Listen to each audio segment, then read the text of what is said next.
स्वागत है आप लोगों का हमारे चैनल सचिन इंस्टीट्यूट में। हम आपके लिए बोर्ड पेपर जो आपको 4 अप्रैल का है विज्ञान का पेपर, उसके लिए महत्वपूर्ण क्वेश्चन जो बहुत ही इंपॉर्टेंट है, साइंस इंपॉर्टेंट क्वेश्चन आप लोगों को दिख रहा होगा ऊपर, साइंस इंपॉर्टेंट क्वेश्चन हम लेकर आए हैं जो हर बार पेपर में पूछे गए हैं और इस बार भी आने की 100% उम्मीद है। क्योंकि देखिए हम वही क्वेश्चन आपके लिए लाते हैं जिसके आने की बहुत ज़्यादा उम्मीद होती है। चलिए शुरू करते हैं अपना टॉपिक। देखिए पहला क्वेश्चन है जो पहले ही लेसन से हमने लिया है। देखिए ऊष्माक्षेपी एंड ऊष्माशोषी अपक्रिया का क्या अर्थ है, उदाहरण दीजिए। ऐसे ही प्रश्न आपको बोर्ड पेपर में दिखेगा। ऊष्माक्षेपी एवं ऊष्माशोषी अपक्रिया, ये अपक्रियाएं बहुत ही इंपॉर्टेंट हैं और क्या होती हैं इनका उदाहरण भी देना है। हम आपको इसका आंसर अभी देखो बता रहे हैं। ऊष्माक्षेपी अपक्रिया एंड ऊष्माशोषी, अगर आपको पता है तो कमेंट बॉक्स में बताइए, नहीं तो हम आंसर आपको बता रहे हैं। देखिए आपको ऐसे ही वहाँ लिखना भी है। सबसे पहले आपको आंसर नंबर 1 डालना है। जो का है तो उसके नीचे का डाल देना है, ए है तो उसके नीचे ए डाल देना है। देखिए ये है ऊष्माक्षेपी अपक्रिया। ऊष्माक्षेपी अपक्रिया क्या होती है? वे अपक्रियाएं जिनमें उत्पाद के निर्माण के साथ साथ ऊष्मा भी उत्पन्न होती है, उन्हें ऊष्माक्षेपी अपक्रिया, ऊष्माक्षेपी रासायनिक अपक्रिया कहते हैं। देखिए जब ऊष्माक्षेपी रासायनिक अपक्रिया है, हमने ब्लैक पेन से लिख दिया है, आपको ऐसे भी वहाँ लिखना है, इससे आपका नंबर इंक्रीज हो जाएगा क्योंकि कापी आपकी अच्छी लगने लगेगी दिखने में। ऊष्माक्षेपी रासायनिक अपक्रिया कहते हैं वे अपक्रियाएं जिनमें उत्पाद के निर्माण के साथ साथ ऊष्मा उत्पन्न होती है, उन्हें ऊष्माक्षेपी अपक्रिया कहते हैं। अब इसका उदाहरण क्या है? एग्जाम्पल देख लीजिए। प्राकृतिक गैस का दहन। जब किसी प्राकृतिक गैस का दहन होता है, देखिए ये मेथेन है गैस है, इस पर ऑक्सीजन, मेथेन और ऑक्सीजन मिलकर CO2 गैस बनाती हैं और 2H2O और ऊर्जा देखिए निकल रही है, ऊष्मा यहाँ पर निकल रही है, इसीलिए यह ऊष्माक्षेपी अपक्रिया है। ऊष्माक्षेपी अपक्रिया वे होती हैं जो जिन अपक्रियाओं में उत्पाद के निर्माण के साथ साथ ऊष्मा का भी उत्पन्न होती है, ऊष्मा भी उत्पन्न होती है, ऊष्मा का निर्माण होता है, ऊष्माक्षेपी अपक्रियाएं कहलाती हैं। बहुत ही आसान है, आप लोग आराम से याद कर लीजिएगा। ऊष्माशोषी अपक्रिया क्या होती है? वे अपक्रियाएं जिनमें उत्पाद के निर्माण के लिए ऊष्मा का उपयोग होता है, ऊष्माशोषी अपक्रियाएं कहलाती हैं। जिसमें उत्पाद के निर्माण के लिए ऊष्मा का उपयोग होगा, ऊष्मा यूज होती है, वो ऊष्माशोषी अपक्रियाएं कहलाती हैं।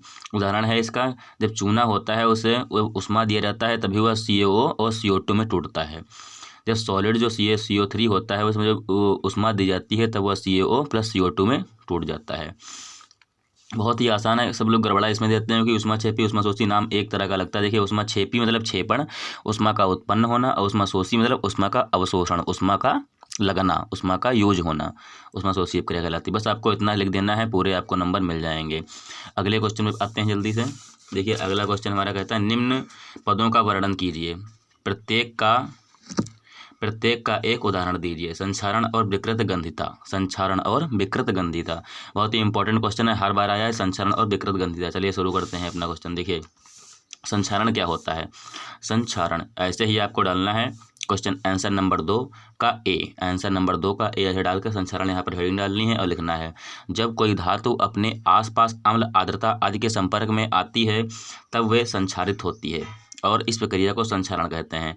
जैसे लोहे पर जंग लगना, ये उसका एग्जाम्पल है। देखिए जब कोई धातु, आपने देखा होगा लोहे पर जंग लग जाती है, अगर वह बाहर खड़ा रहा या पानी उस पर गिरे या इससे उस पर जंग लग जाती है। जब कोई पदार्थ या धातु अपने आसपास अम्ल, आर्द्रता मतलब नमी आदि के संपर्क में आता है तब वह संक्षारित होता है और इस प्रक्रिया को संक्षारण कहते हैं। यही होता है संक्षारण। इसका एग्जाम्पल आप लिख दीजिएगा, लोहे पर जंग लग रहा है, बहुत ही आसान है, हम लोग आसपास देखते भी हैं जंग लगते हुए। फिर दूसरा है विकृत गंधिता क्या होती है? देखिए बहुत से पदार्थ होते हैं, अगर उन्हें बहुत दिनों तक रखा जाए तो उनकी स्वाद और गंध में अंतर आ जाता है, उनका स्वाद और गंध बदल जाता है। देखिए तेल एवं वसा वाले पदार्थ उपचयित होने पर विकृत गंधी हो जाते हैं, उनका स्वाद तथा गंध बदल जाते हैं। अतः तैलीय तथा वसायुक्त खाद्य सामग्री में अपचयन रोकने वाले पदार्थ मिला दिए जाते हैं। देखिए तेल और वसा वाले जो पदार्थ होते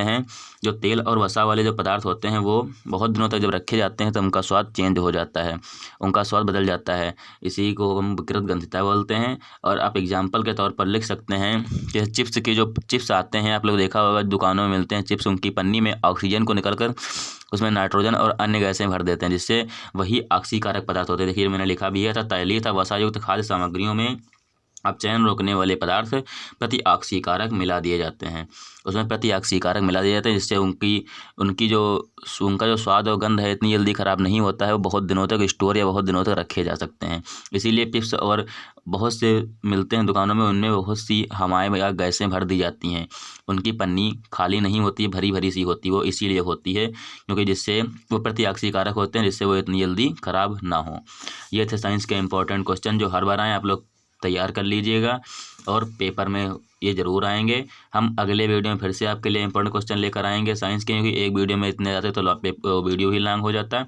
चलिए मिलते हैं नेक्स्ट वीडियो में, तब तक तैयारी करते रहिए। 4 अप्रैल को आपका पेपर है। चलिए मिलते हैं।